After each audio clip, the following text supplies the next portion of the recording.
Salut à toi, j'espère que tu vas bien. Aujourd'hui, je te fais une vidéo tuto pour te faire découvrir, si tu ne connais pas, un outil qui est juste génial pour tout ce qui va être création de contenu, de documents. C'est un outil que j'utilise tout le temps. Je suis tout le temps dessus, il est en permanence ouvert sur mon ordi, je l'utilise pour toutes sortes de choses. Donc cet outil s'appelle Canva. Donc c'est une application qui existe sur le PC et sur le mobile. Et je vais te montrer aujourd'hui comment on va pouvoir créer de superbes publications pour tes réseaux sociaux avec Canva. Donc d'abord, petit tour d'horizon de Canva. Comme tu vois, il y a des multitudes de choses que tu peux créer avec. On peut créer des bannières pour YouTube, des documents PDF. Moi, j'utilise pour faire mes planches d'inspiration pour mes mariés.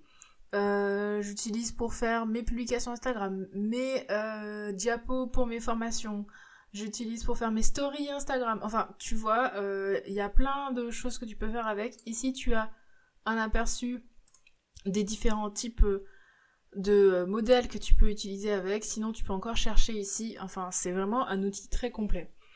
Donc Canva, ce qui est intéressant, c'est qu'encore une fois, ils ont des modèles déjà préconçus, si tu veux. Et en plus, par exemple, pour les réseaux sociaux, les modèles sont déjà au bon format pour publier, donc tu es sûr que ta publication sera affichée de manière optimale.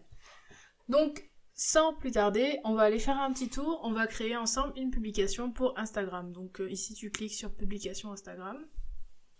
Et alors, ce qui va être super avec Canva, c'est que tu vas avoir ici tout un éventail de publications, de modèles de publications que tu vas pouvoir customiser à ta guise. Vraiment, tu vas pouvoir en faire ce que tu veux. Je scrolle là pour te montrer, mais il y en a tellement. Ça va de la citation à la photo. Et c'est vraiment très pratique parce que comme ça te permet, toi, de te constituer, si tu veux, une bibliothèque de publications, tu en choisis quelques-unes qui te plaisent bien et de modèles de publication qui correspondent à ton identité. Tu en choisis 2 ou 3 et après tu tournes que sur les mêmes en changeant les textes, en changeant les images et comme ça après ton feed il est absolument cohérent. Par exemple, tu vois celle-ci elle me plaît bien, donc si je clique dessus, et en cliquant dessus, à divers endroits, je vais pouvoir modifier un petit peu les choses qui sont là. Donc par exemple, je clique sur la couleur saumon ici, je vais pouvoir aller la modifier, mettre une autre couleur comme je veux. Je vais laisser celle-là parce qu'elle est jolie.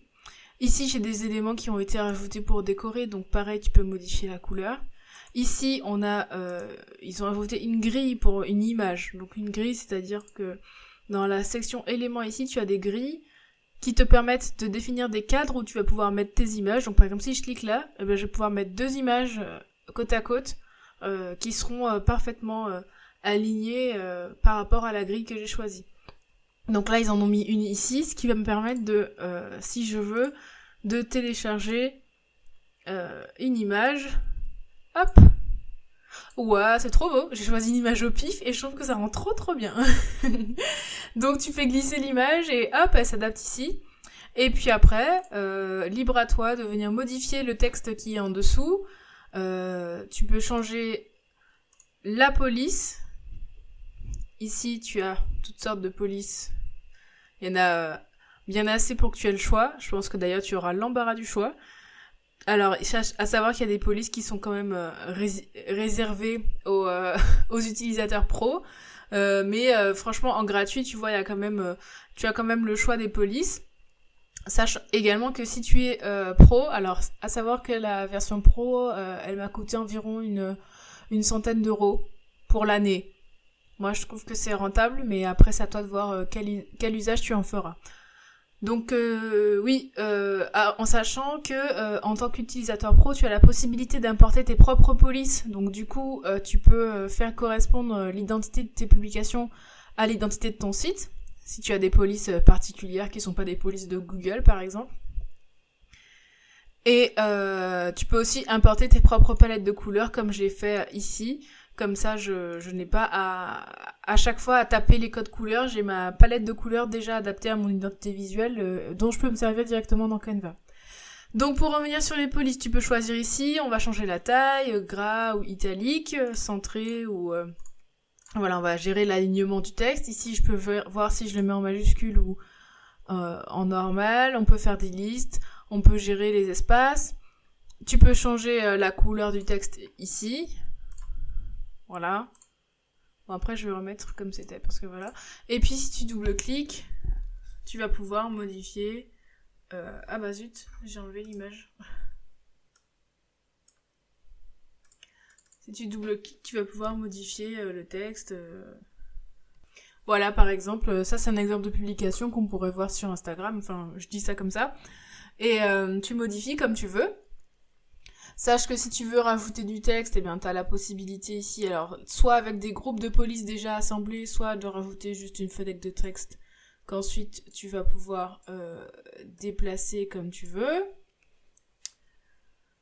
Et une fois que, alors on va dire que j'ai fini toutes mes modifications et que là la publication elle me plaît, je vais aller la renommer ici pour pouvoir la retrouver facilement dans mes documents.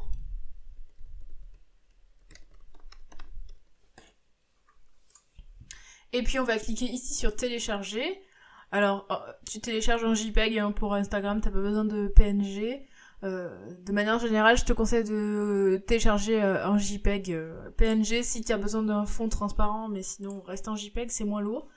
Et puis tu télécharges ici et la publication arrivera directement dans les téléchargements de ton ordinateur et après tu pourras la publier sur Instagram.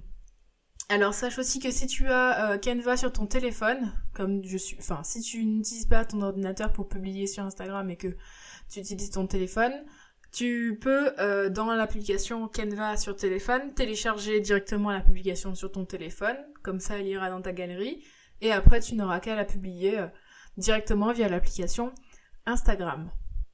Donc voilà, c'est tout ce que je voulais te montrer pour ce tuto aujourd'hui, un tuto pour démarrer tranquillement avec Canva. N'hésite pas à me dire si ça t'a été utile, si tu connaissais déjà, et si tu connaissais pas, amuse-toi bien avec Canva dorénavant. À bientôt!